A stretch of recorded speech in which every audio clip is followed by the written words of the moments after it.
Hello दोस्तों, उम्मीद है कि आप लोग बहुत ही अच्छे होंगे। मेरे इस कहानी में आप लोग का बहुत बहुत स्वागत है। मेरे आज के कहानी का शीर्षक है शादी की वो रात। तो चलिए शुरू करते हैं।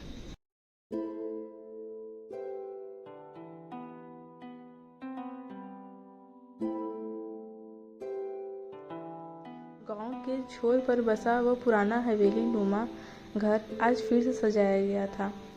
रोशनी से जगमगाते आंगन में शादी का शोर था। ढोल नगाड़े की आवाज़ गूंज रही थी।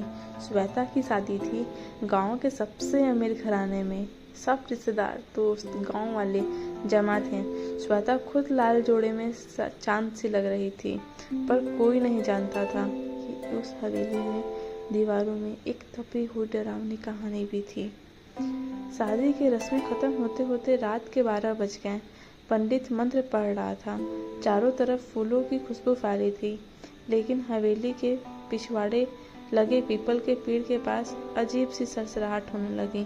कुछ लोगों ने ध्यान भी दिया, पर सबने मजाक समझकर टाल दिया।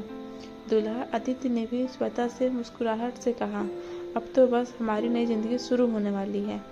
तीसरा पैराग्राफ। विदाई के बाद दूल्हा दुल्हन को उसी हवेली के ऊपरी हिस्से के पुराने कमरे में ठहराया गया। कमरे में पुराने पलंग, बड़ी सी अलमारी और दीवार पर एक टूटा आईना था। थकी हुई श्वेता ने आदित्य से कहा, मैं बस 2 मिनट में आती हूँ, और पास के बाथरूम में चली गई। आदित्य खिड़की से बाहर झांक रहा था। तभी उसे आईने में कुछ अजीब सा दिखा। आईने में उसने देखा कि एक औरत सफ़ेद साड़ी में पलंग के पास खड़ी है। आदित्य ने पलट कर देखा तो कोई नहीं था। उसने सोचा शायद थकान की वजह से भ्रम हो रहा है। वो खिड़की बंद करके पलंग पर बैठ गया। तभी बाथरूम से श्वेता की चीख सुनाई दी। वो दौड़कर अंदर गया। श्वेता बुरी तरह कांप रही थी। उसके चेहरे पर डर साफ झलक रहा था। श्वेता के कांपती आवाज ने कहा, आदित्य, बाथरूम के शीशे में किसी और औरत की परछाई थी। वो मुझे घूर रही थी। आदित्य ने उसे चुप कराया और कहा, ये सब तुम्हारा वहम है, शादी की थकावट है, चलो सो जाओ। लेकिन श्वेता की आंखों में नींद कहाँ थी। उसने ठान लिया कि वो कुछ तो जान कर रहेगी। आधी रात को श्वेता की नींद खुली। आदित्य गहरी नींद में था। श्वेता ने कमरे में चारों ओर नजर घुमाई और औरत फिर से आईने में दिखी। इस बार साफ दिखा। उसका चेहरा खून से सना था, बाल बिखरे हुए थे, आंखें गहरी काली। श्वेता का दिल बैठ गया। डर के बावजूद उसने औरत से पूछा, तुम कौन हो? पर जवाब में सिर्फ एक सर्द हवा चली और खिड़की अपने आप खुल गई। 7वां पैराग्राफ। श्वेता के पैरों में मानो खुद की रास्ता पकड़ लिया। नहीं, वो खिड़की के पास गई। वहां से नीचे वही पीपल का पेड़ दिख रहा था।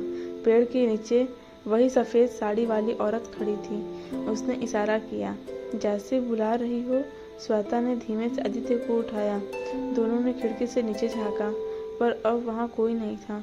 डर के मारे दोनों भागकर नीचे गए, लेकिन हवेली के बाहर कदम रखते ही एक पुरानी बूढ़ी औरत मिली, जिसने कहा उसकी आत्मा अभी भी यहाँ भटकती है। 8वां पैराग्राफ। बूढ़ी औरत ने बताया, सालों पहले इसी हवेली में एक नई दुल्हन को जलाकर मार दिया गया था।